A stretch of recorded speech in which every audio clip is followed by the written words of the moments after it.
প্রশ্ন করে সালাম সরাসরি না, এটা শেষ করে দিয়েছি। যে প্রশ্ন করে সালাম দিয়েছেন, আসসালামু আলাইকুম। একজন আলোচক বলেছেন যে, আগের কথাটা পড়লাম না ফিতনার আশঙ্কায়, একজন আলোচক বলেছেন যে ইয়া রাসূলুল্লাহ শব্দ বলে জিকির করা হারাম, কথাটা কতটুকু সঠিক? কথাটা কিতাবুল আন্দাজের কথা। মনে রাখবেন, আল হালালু বাইয়িন ওয়াল হারামু বাইয়িন। কোন কোন জিনিসটা হালাল এটাও সুস্পষ্ট কোরআন এবং হাদিসে উল্লেখ আছে, কোন কোন জিনিসটা হারাম সেটা সুস্পষ্ট কোরআন এবং হাদিসে উল্লেখ আছে।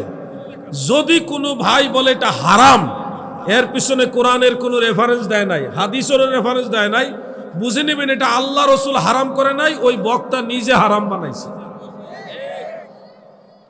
আপনারা কি মানুষের বানানো হারাম এটা মানবেন, না আল্লাহ রসুলের হারাম ওটা বর্জন করবেন? কোনটা মানবেন? আল্লাহ এবং আল্লাহ রসুল যেটা হারাম করছে ওটা হারাম হিসেবে মানবে। আর মানুষ আল্লাহ রসুল হারাম করে নাই, বক্তা আলোচক এসে বললো হারাম, হারাম বুঝতে হবে এটা উনি নিজে বানাইছে হারাম। কথা বুঝতেছেন না আপনারা? যদি উনি এটা হারাম প্রমাণ করতেই পারতেন তাহলে নিশ্চয়ই কোনো না কোনো রেফারেন্স দিতেন। আল্লাহ যেন ওই ফিতনা থেকে আমাদের বাঁচান। সবাই বলেন আমিন, সবাই বলেন আমিন। আরেকজন লিখেছেন, আমরা সুন্নি মাসলাকরা আল্লাহ শব্দ বলে জিকির করার সময় রাসূল পাকের শান এবং আউলিয়া কেরামের শানে সামা বলে থাকি। এখন এই সামা বলে জিকির করা যাবে কিনা? নিশ্চয়ই করা যাবে, কারণ আপনি জিকির সবাই করছেন, এটা একটা ইবাদত। আর আল্লাহর শানে হামদে বারি তাআলা, রাসূল পাকের শানে নাতে রাসূল, পীর ও মুর্শিদের শানে যেগুলি মুর্শিদি বলা হয়, এগুলিও একটা ইবাদত।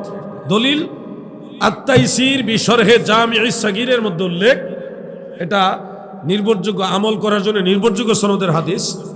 عن معاذ بن جبل رضي الله تعالى عنه قال قال رسول الله صلى الله عليه وسلم ذكر الأنبياء من العبادة وذكر الصالحين كفر إلى آخر الحديث। আমার নবীজি বলেছেন নবীদের জিকির করা ইবাদত আর ওলিদের জিকির করা হলো গুনাহ মাফের কাফারা। তাহলে আল্লাহর জিকির সবাই করছেন, একটা ইবাদত করছেন। রসুলের শানমান গাওয়া এটা তো ইবাদত, এটা জিক্রে রসুল ইবাদত, এটা ইবাদত। জিক্রুল আম্বিয়াই মিনাল ইবাদা, নবীজির শান গজল বলা এটাও ইবাদত। তাহলে দুইটা ইবাদত একসাথে করা হলো। এখন কেউ যদি বলে আমরা জানি রুটি খাওয়া জায়েজ, রুটি খাওয়া জায়েজ, তা বিরিয়ানি খাওয়া জায়েজ দলিল কোথায় আছে? কথা বুঝছেন না? এখন রুটি খাওয়া জায়েজ বুঝলেন, আচ্ছা আর একটু সহজ করে দিই, ভাত খাওয়া জায়েজ জানি, ভাত খাওয়া জায়েজ, তাইলে বিরিয়ানি খাওয়া জায়েজ কোন দলিলে আছে? একটা বুকা না? ভাত হালাল জিনিস, গরুর গোশত হালাল জিনিস, এর লগে মশলাপাতি যা দিছে এগুলিও হালাল জিনিস। হালাল জিনিস অনেকগুলো মিললে একটা হইছে বিরিয়ানি, এটার নাম হইছে কি? বিরিয়ানি। কথা বুঝছেন? এই বুঝানোর জন্য আমি উদাহরণটা নিয়ে আসছি। আল্লাহর জিকির একটা ইবাদত, রাসূল পাকের নাত শরীফ আরেকটা ইবাদত। দুইটা ইবাদতের সমন্বয় করা হয়েছে এখানে। ইবাদত মানুষের মাঝে উৎসাহ তৈরি করার জন্য, উদ্দেশ্য নাতে রাসূল না, উদ্দেশ্য আল্লাহর জিকির, সবাই যেন একসাথে এটা করে। এবং যে নাতে রাসূল গাইতেছে তার নাতে রাসূল বলা উপলক্ষে ইবাদত হচ্ছে, যারা আল্লাহর জিকির করতেছে তার আল্লাহর জিকির করা উপলক্ষে ইবাদত হচ্ছে। দুইটা ইবাদত একসাথে করা হচ্ছে। এখানে নবীজিকে আল্লাহ বানানো হয় নাই, আল্লাহকে নবী বানানো হয় না। আল্লাহ আল্লাহ ওই, নবী নবী ওই। পীর মুর্শিদের বিষয়টা বুখারী শরীফের মধ্যেই তো আছে। যারা বদরের যুদ্ধে বা উহুদের যুদ্ধে যে সকল সাহাবারা শহীদ হয়েছেন, সেই সমস্ত সাহাবীদের শানে কীর্তিগাথা, কীর্তিগাথা মানে মানে প্রশংসামূলক কবিতা, কীর্তিগাথা মানে প্রশংসামূলক কবিতা, শের, কাসিদা, এগুলি গাইছেন মদিনার সাহাবারা। সুবহানাল্লাহ বলেন। বুখারী শরীফের মধ্যে আছে। তাহলে যেখানে সোহাদাই কারাম উম্মতের শানে কীর্তিগাথা বা প্রশংসা গীতি এই ধরনের গাওয়া হয়েছে, সাহাবাই কারাম গেয়েছে, তো সাহাবাইদের কর্ম আমাদের ধর্ম, সাহাবীদের কর্ম আমাদের ধর্ম। আপনি যদি বলেন হ্যাঁ, নবীর উম্মতের শানে, উম্মতের মধ্যে যারা ভালো উম্মত তাদের সম্পর্কে কোনো কীর্তিগাথা বা প্রশংসা গীতি বা মুর্শিদি এগুলি গাওয়া যাবে না, হারাম। তাহলে আপনার এই ফতোয়াটা মদিনার সাহাবীদের ব্যাপারে কেমন হবে? অতএব জোশে কথা বলবেন না, আপনার বুঝে ধরে না, যারা বুঝে তাদের জিজ্ঞাসা করেন, কিন্তু আপনার বুঝের উপরে ডিপেন্ড করে একটা ফতোয়া দিয়ে দিবেন না, এটা আমার অনুরোধ। ফাসআলু আহলা যিকরি ইন কুনতুম লা তা'লামুন। কোরআন শরীফের মধ্যেও তো আছে। কোরআন শরীফের মধ্যে আল্লাহ তাআলা এক জায়গায় বলেন, ওয়া যাকারুল্লাহ কাসীরা ইল্লাল্লাযিনা আমানু ওয়া আমিলুস সালিহাতি ওয়া যাকারুল্লাহ কাসীরা। কোরআন শরীফে একটা আয়াত আছে যে যাকারুল্লাহ কাসীরার তাফসীর ইবনে কাসীরের মধ্যে আছে, তাফসীরে কুরতুবীর মধ্যে আছে যে ফি কালামিহিম আও ফি শি'রিহিম। কালাম মানে ইসলামী সঙ্গীত, আর শের মানে কবিতা, ইসলামী কবিতা। এগুলির মাধ্যমে আল্লাহর জিকির হয়, এগুলির দ্বারা কি হয়? আল্লাহর জিকির হয়, আল্লাহর স্মরণ হয়। ওলিউল্লাহ, আল্লাহর ওলি। কার ওলি বলেন না? কার ওলি? তা হাকিকতে আল্লাহকেই স্মরণ করা হচ্ছে আল্লাহর ওলির মাধ্যমে। তো এই বিষয়গুলি খেয়াল রাখবেন। কোরআনের মধ্যে, কোরআনের তাফসীরের মধ্যে উল্লেখ আছে যে ইসলামী সঙ্গীত, কালাম এবং শের এগুলির দ্বারাও আল্লাহর জিকির হয়। এই জন্যে আমার যে ভাই প্রশ্নটা করেছেন, যদিও প্রশ্নটা একেবারে সহজ ভাষায় করেছেন, কিন্তু এটা অনেকের জন্য দরকার আছে। আল্লাহর জিকির হয় হামদে বারি তাআলা দ্বারা, নবীর জিকির হয় নাতে রসুল দ্বারা, আর পীর আউলিয়া সোহাদাই কেরামের জিকির হয় তিনাদের কীর্তি গাথা দ্বারা, প্রশংসামূলক শের বা সঙ্গীত দ্বারা। আল্লাহ আমাদের সব ভাইকে বোঝার তৌফিক দেন, বলে না আমি। আমাদের দেশে কত আলেম মারা গেল, কিছুদিন আগেও তো একজন আলেম মারা গেছে, উনার সম্পর্কে তো অনেক গান গাইছে, অনেকে গান গাইছে, ওখানে ফতোয়া নাই। ফতোয়া হইলো আব্দুল কাদের জিলানী সম্পর্কে গান গাইব কেন? কি আজীব ব্যাপার। রাসূল পাক সাল্লাল্লাহু আলাইহি সাল্লামকে, এটার উত্তর আমি অনলাইনে দিছি, বিশ্বনবী বলা নিয়ে অনেক দিছি। একই বিষয় বারবার আলোচনা করতে ভালো লাগে না। আপনারা একটু ইউটিউবে ঢুকে আমার নামটা লেখলে পেয়ে যাবেন। এবার আমি কাগজে নিব না সরাসরি নিতে চাইছিলাম? আচ্ছা, তাহলে কাগজে নিয়ে নিচ্ছি। প্রশ্নকারী সালাম দিয়েছেন, আসসালামু আলাইকুম। আসসালামু রাহমাতুল্লাহ। প্রিয় নবী সাল্লাল্লাহু আলাইহি ওয়াসাল্লামের সিনা চাক হয়েছে, সঠিক কিনা এটাকে বিস্তারিত জানতে চাই। অনেকে এটা মানে না এবং কঠোর ভাষায় কথা বলে। যারা মানে না রাসূল করিম সাল্লাল্লাহু আলাইহি সাল্লামের সিনা চাকের বিষয়টা যারা মানে না, এটা তাদের ইলমের স্বল্পতা, জ্ঞানের স্বল্পতা। তারা এই ব্যাপারে পূর্ণাঙ্গ জ্ঞান হাসিল করতে পারে না, এটা তাদের দুর্বলতা। নবীজির সিনা চাকের হাদিস সহিহ বুখারীতে আছে। কোন কিতাবে আছে? সহিহ বুখারীতে। সিনা চাকের মূল অর্থ হলো আলাম নাশরাহ লাকা সাদরাক। হাবিব, আমি আপনার সিনা মুবারককে কি প্রশস্ত করিনি? প্রশস্ত করার অর্থ হলো রাসূল সাল্লাল্লাহু আলাইহি সাল্লামের সম্মান, ইজ্জত এবং জ্ঞানের পরিধিকে আল্লাহ আরো বাড়ায় দিয়েছে। সুবহানাল্লাহ বলে। মনে রাখবেন, এমনিতে রড দিয়ে যদি আরেকটা রডের মধ্যে আঘাত করেন, এটা একটা আরেকটার সাথে বাড়ি লেগে ভেঙে যেতে পারে, ভেঙে যাওয়ার সম্ভাবনা আছে, কারণ এটা রডের মধ্যে যে ঘনত্ব আছে এই ঘনত্বটা হালকা। আবার লোহাকে আগুন দিয়ে পুরাইয়া বারবার এভাবে পিটাইতে পিটাইতে অনেক মোটা একটা লোহাকে যখন চিকন করা হবে প্রেসার দিয়ে দিয়ে, তখন ওইটা তরবারি হয়, তলোয়ার হয়। সেই তলোয়ার দিয়ে যতই আঘাত করেন খুব সহজে ভাঙবে না। মনে রাখবেন, এটাও লোহা, ওইটাও লোহা। তো এটা হলো নরমাল, ওটা হলো মজবুত। এই ধরনের পার্থক্য কেন করা হয়েছে? রাসূল সাল্লাল্লাহু আলাইহি সাল্লামের শরহে সদর এটা করার মাধ্যমে সাত আসমান, জড়জগৎ, নূরের জগৎ, সিফাতের জগৎ পার হয়ে কাবা কাউসাইনি আও আদনা, ওই সব জগৎ ফিজিক্যালি ভ্রমণ করার জন্য আল্লাহ তাআলা যেভাবে প্রস্তুত করার দরকার ওইভাবে প্রস্তুত করে নি। সেটা নবীর শান, আল্লাহর দান। নবীর শান, আল্লাহর দান। এখন আপনি যদি বলেন সিনা চাকের বিষয় সঠিক না, তাহলে আপনি একদিকে কোরআন অস্বীকার করলেন, আর একদিকে বহু সংখ্যক সহিহ হাদিস অস্বীকার করলেন। আমি জানি না ওনার ঈমান আছে কিনা, আর এদের ঈমান থাকলেই কি, এরা তো ঈমানই নাই, আর যাইব কই?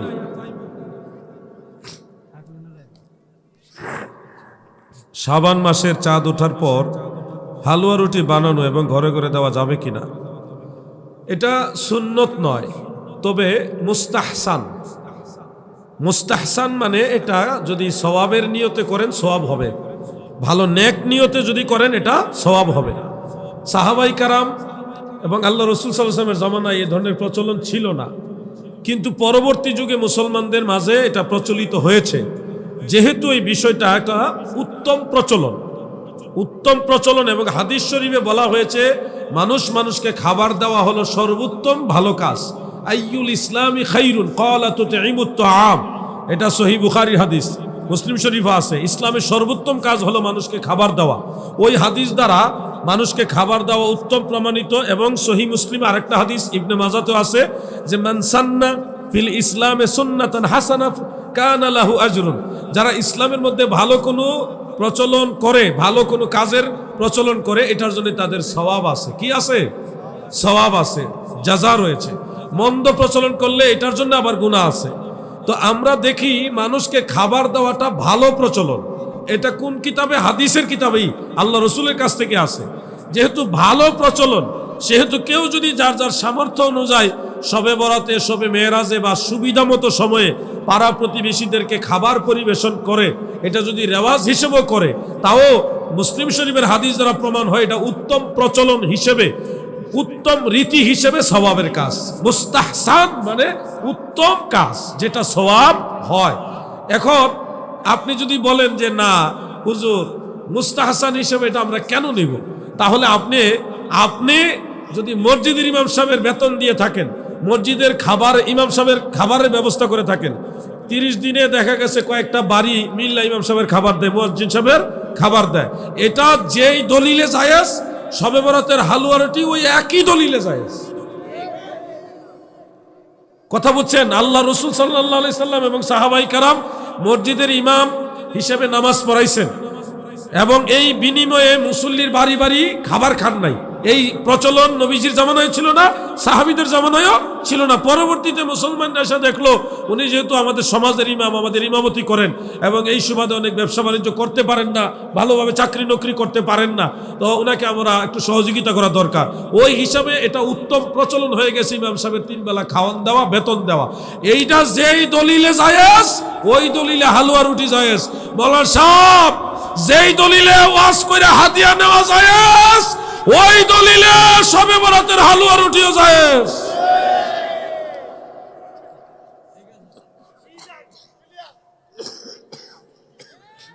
আর নাই? আমাদের এক সুন্নি বক্তা বলেছে ওরসে গান বাজানো জায়েজ আছে, এটা কি আসলে জায়েজ কিনা? গান তো ইসলামী সঙ্গীত, গাছ হলো ইসলামী গান, মানে যদি ইসলামী সঙ্গীত হয় তাহলে তো উরুসে তো আমরা ইসলামী সঙ্গীত, আজকেও তো ইসলামী সঙ্গীত কইছি। গান যদি ইসলামী সঙ্গীতের মধ্যে যেটা হামদে বাড়ি তালা হয়, নাতে রসুল হয়, শানে মুর্শিদি হয়, যেটা শরীয়ত সম্মত, এটা তো আমরাও বলি। এখন টুনটুনা টুনটুন ঢম্মু ঢাম্মু ঢম্মু ঢাম্মুর এইটা লাগায় যদি গাও, তাইলে না সমস্যা মিয়া ভাই। আপনি দফ বাজাইতে পারেন, দফের দলিল আছে, দফের দলিল আছে, এই জন্য দফ বাজাইতে পারবেন। আর বাঁশি, হারমোনিয়াম আর দুনিয়াতে লইয়া যে বয়, ভাই শেষ করে লাইছেন আপনারা। দেখা সুশীল সমাজ, শিক্ষিত যারা, তারাও কিন্তু সুন্নি ফ্যামিলির লোক। আপনাদের বিশ্বাস করেন ভাই, চলার পথে এরকম কিছু মানুষের সাথে মাঝে মধ্যে দেখা হয়, ফোনেও অনেকে আমাকে বলে জিহাদি ভাই আপনারা ভালোবাসি, আপনার জিকিরগুলি শুনি ভালো লাগে, কিন্তু আপনাদের মাঝে এগুলি কারা, এরা কারা? এই এত যন্ত্রপাতি নিয়ে ভয় লাফালাফি, যত বাউল শিল্পীদের গান সব তারা বলে, এগুলি কেন? এগুলি আমাদের ভালো লাগে না কেন? ওরা আবার আমাদের বলে যে আমরাও সুন্নি ফ্যামিলির লোক, আমাদের বাপদাদা মিলাদ পড়তো, আমরাও পড়ছি মিলাদ, এখনো পড়ি মিলাদ, কিন্তু এগুলি ভালো লাগে না। শেষ করে ফেলছেন গোটা সুন্নি জামাতটাকে, প্রশ্নবিদ্ধ করে ফেলছেন। আর আসেনি প্রশ্ন? সরাসরি নিব না? আরে সরাসরি প্রশ্ন আসেনি কারো? দাঁড়াও, আদবের সাথে দাঁড়ায় প্রশ্ন করো যুবক ভাইরা। ওয়ালাইকুম আসসালাম। একজন মুরব্বী প্রশ্ন করেছে, রে ফুলা ভাই, এই তোরা কি গুড়া কিনবি কামরায় রে? তোরা আই সামনে এসে বস, ওয়াজ শুন, তোরা লাগে এত দোয়া করতেছি, এত ওয়াজ, বেশিরভাগ ওয়াজ যুবকরা লেগে করলাম, তোরা এখন একবার তকবির দেশ, হেন দা ঘুরোস, কিতা হইছো তোরা কসেন দিহি? বিরিয়ানি হইলে তো ঠিকই বইলে, বিরিয়ানি নাই নাকি আজকে? ও এরা তো ঘুরতাছিল হেইটার তালে, টাইম হইলে ঠিকই বইব। ছেলে মাঠ বড় তো ঘুরতেছে, আড্ডা মারতেছে, যা হোক। তারপর আমাদের অনুরোধ, আমাদেরই তো ছোট ভাই, তারা মাহফিলে বসুক, এটা আমরা চাই। আলোচনা শুনুক, প্রয়োজনে ধর্ম সম্পর্কে আরো ভালো জানুক, জানার জন্য তাদের পথ খোলা আছে। তো এই মুরব্বীর প্রশ্নটা ছিল যে কবর জিয়ারতের সময় কবর সামনে থাকবে না পশ্চিম কাবার দিকে ফিরে জিয়ারত করবে, এটাই তো প্রশ্ন নাকি? আমাদের হানাফি মাযহাবের আইম্মাই কারাম বহু সংখ্যক হাদিস গবেষণা করে দেখেছেন যে কবর জিয়ারতের সময় কবরের দিকে ফিরে জিয়ারত করাটাই হলো সুন্নত তরিকা, ফিকহি হুকুম হলো মুস্তাহাব। হেদায়া এর শরাফাতুল কাদিরের মধ্যে ইমাম কামাল উদ্দিন ইবনুল হমাম রহমাতুল্লাহ আলাইহি তিনি উল্লেখ করেছেন একটা হাদিস। এই ছেলেরা এটা দূরে সরাই দাও না, এত দুষ্টামি শুরু করছে বাইরে। মাহফিলের কমিটির লোক যারা আছেন, দুই একজনের দিকে যায়, ছেলে ওই পাশে দেন, এরা ওইদিকে খেলাধুলা করুক। ছোট বাচ্চা যারা আছে বা কিশোর প্রকৃতি কিছু ছেলে আছে, ওইদিকে সরাই দেন। কয়েকজন যুবক যান, মাহফিল কমিটির লোক এটা অন্যদিকে খেলাধুলা করুক। এই পাঁচটা এসে দৌড়াদৌড়ি ফালাফালি করতেছে, এগুলো খুব বিশ্রী লাগতেছে। একটু জিকির করেন, লা ইলাহা ইল্লাল্লাহ ইলাহা মুহাম্মদ রাসূলুল্লাহ লা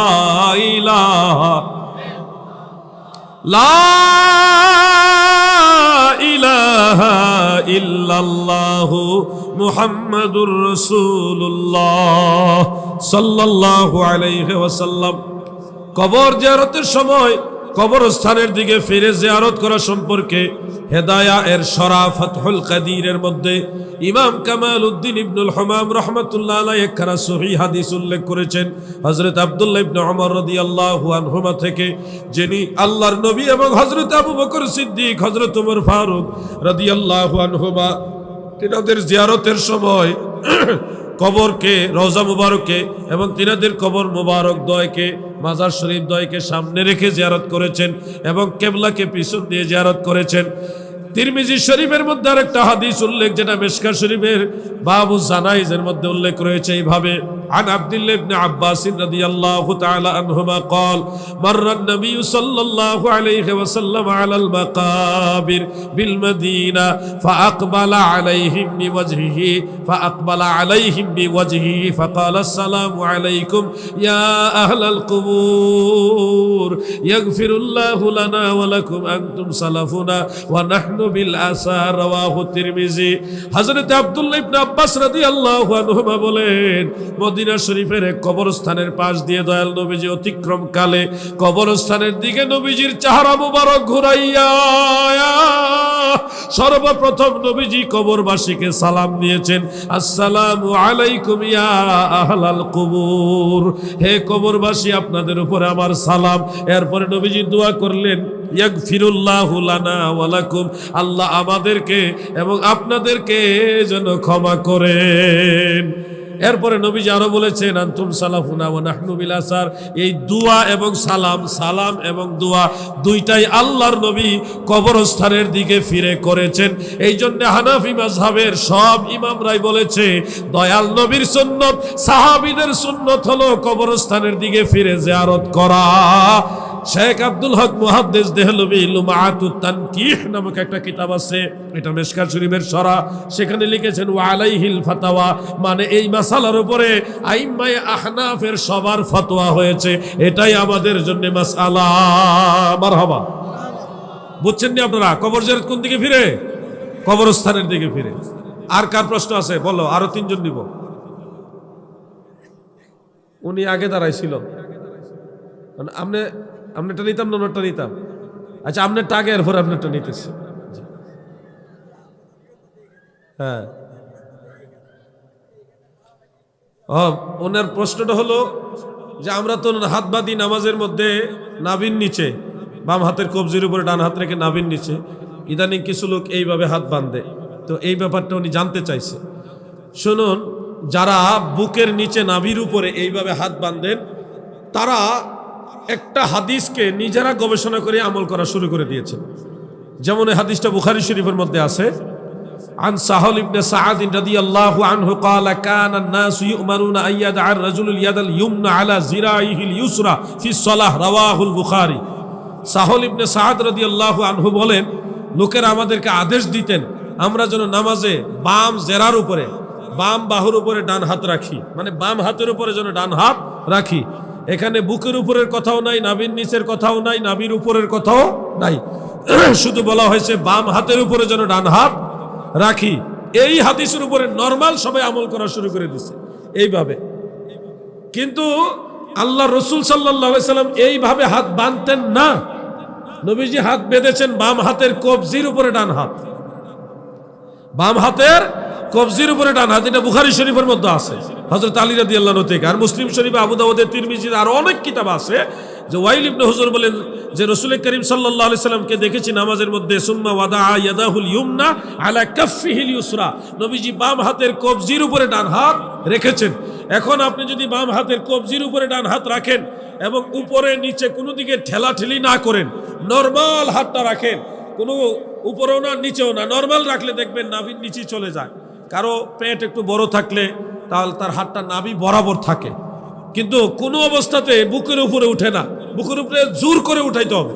অতএব নরমালি রসুল পাকের সুন্নত হলো বাম হাতের কবজির উপর ধরে এইভাবে রাখা, যেখানে নরমাল যায়। নাভির নিচে হাত বাঁধাটা হলো আল্লাহ রসুলের সুন্নত। যেই হাদিস দিয়ে ওনারা বুকের নিচে হাত বাঁধবে, ওই হাদিস আর বুখারী শরীফের অন্য হাদিস, মুসলিম শরীফ হাদিস সবগুলো একসাথে সমন্বয় করলে বোঝা যায় আসলে বুকের নিচে এইভাবে হাত বাঁধা রাসূল করিম সাল্লাল্লাহু আলাইহি সাল্লামের সুন্নত না। আল্লাহ রসুলের সুন্নত হলো নাভির নিচে কবজির উপরে কবজি রেখে হাত বাঁধা। এবার দাদু আপনার প্রশ্নটা।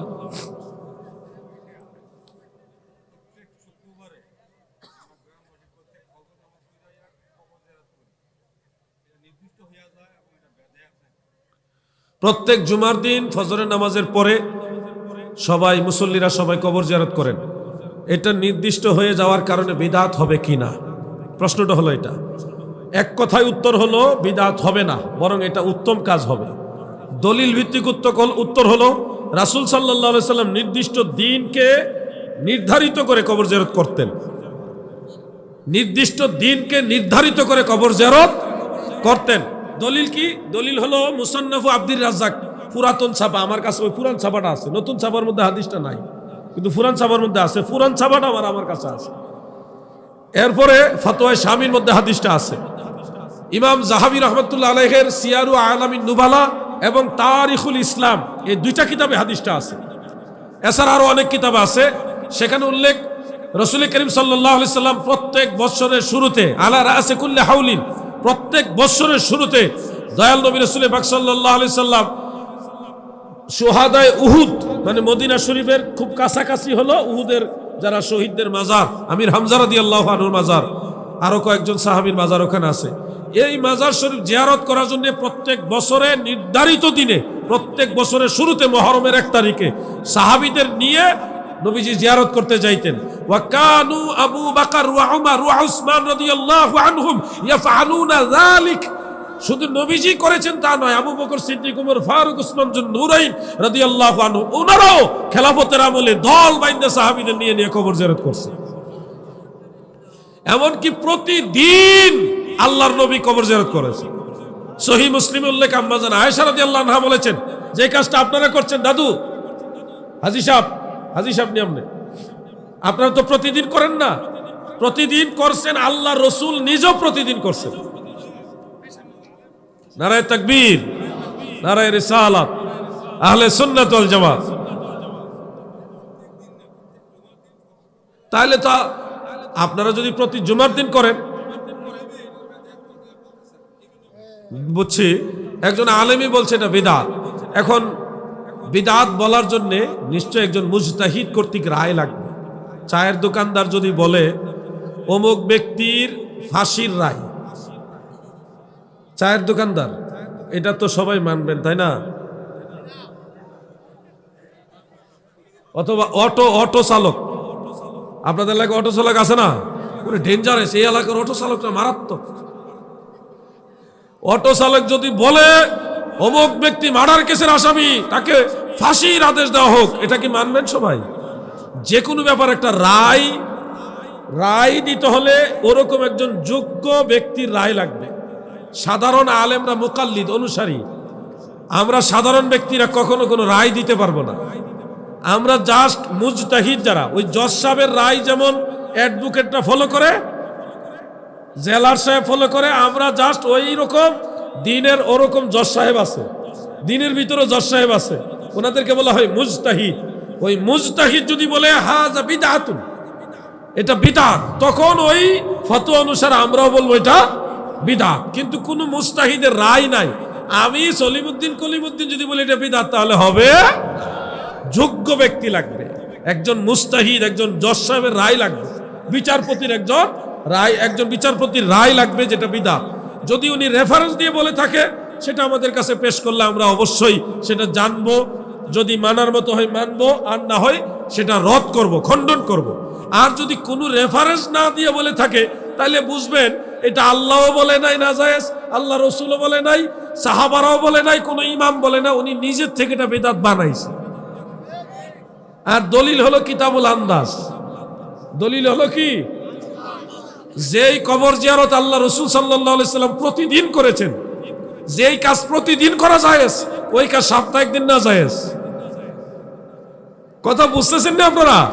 যেই কাজ প্রতিদিন করা সুন্নতে রাসূল, সেই কাজ সপ্তাহে অন্তত একদিন করা, এটা কি বিদআত? আরে মিশকাত শরীফে হাদিস, কোন সন্তান যদি প্রতি জুমার দিন মা বাবার কবর জিয়ারত করে, আল্লাহ রাসূল বলছে এটার কারণে তাকে maaf করে দেওয়া হয়। সুবহানাল্লাহ, হাদিস, এটা মিশকাতে আছে হাদিসটা। এরা হলো কিতাবুল আন্দাজ দিয়ে চলে। সর্বশেষ আরেকজন প্রশ্ন করতে পারবেন, আরেকজন। ওয়ালাইকুম আসসালাম। গরম পানি আছে?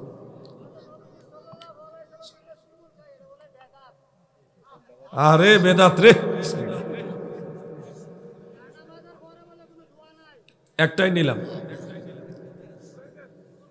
না। আচ্ছা তাহলে শর্টকাটে বলি, দুইটা নিলে শর্টকাটে বলতে হবে। নবীজির নাম মুবারক শুনে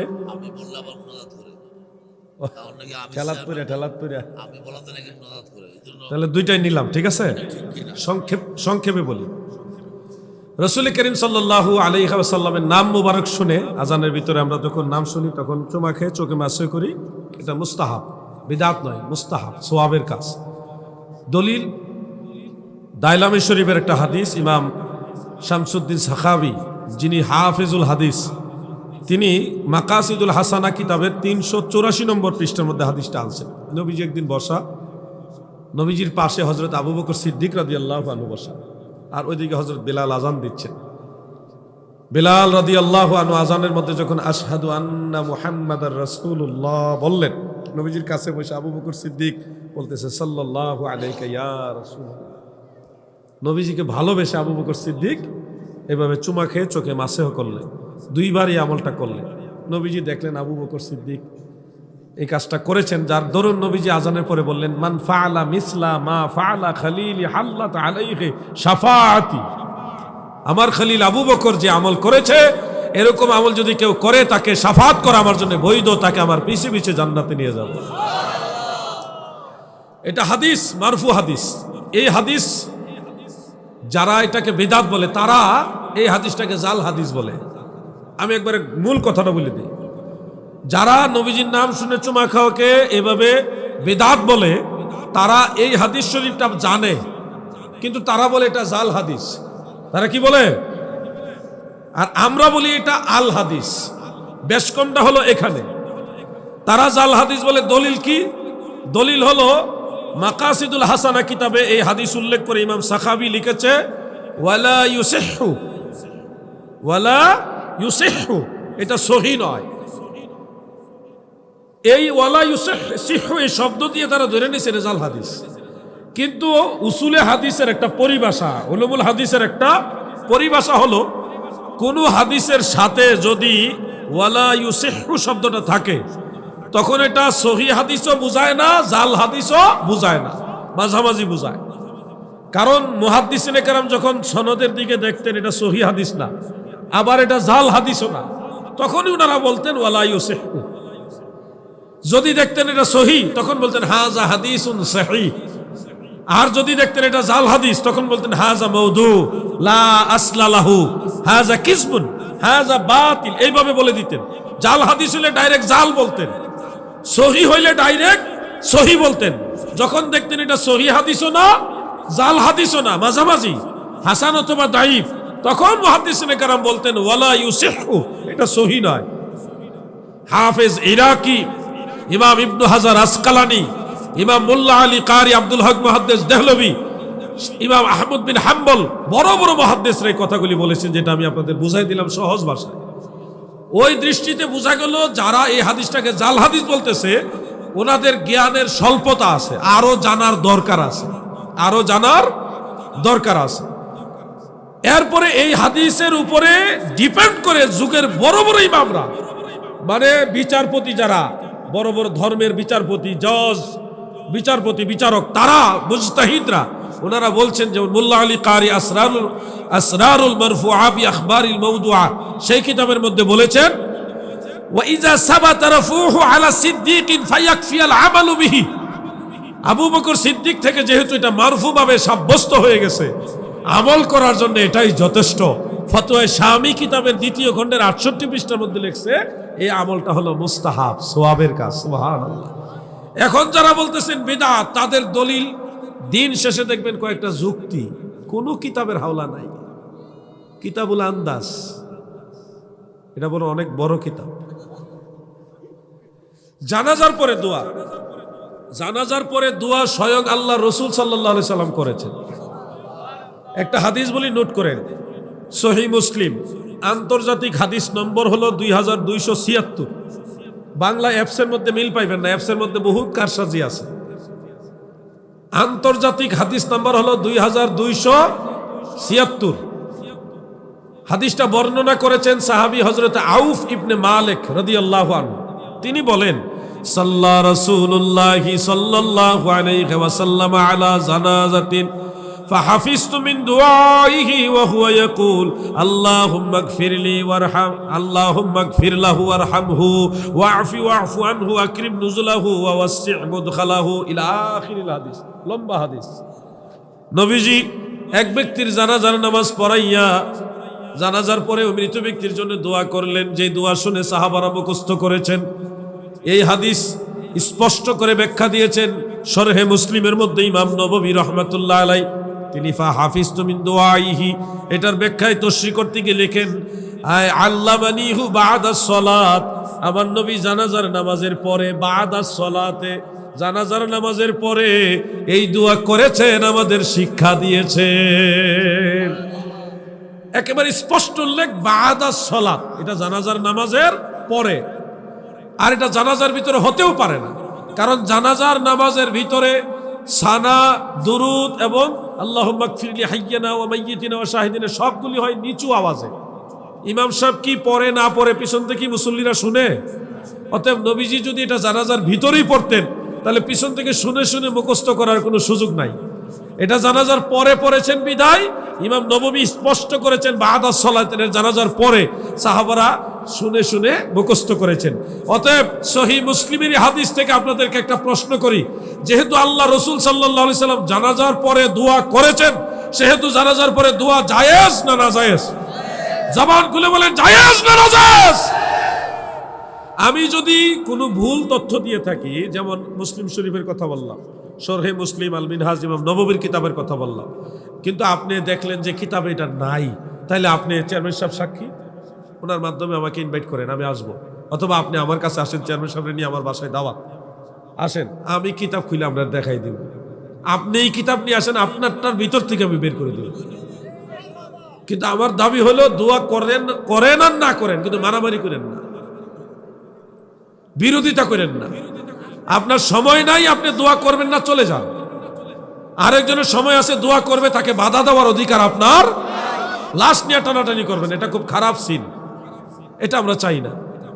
যে দোয়ার বিরোধিতা আপনি করছেন, সেই দোয়া একদিন আপনারও লাগবে। যে দোয়ার বিরোধিতা আপনি করছেন, সেই দোয়া আপনার মা বাবা, আপনার দাদা দাদি, আপনার মুরব্বীদেরও লাগবে।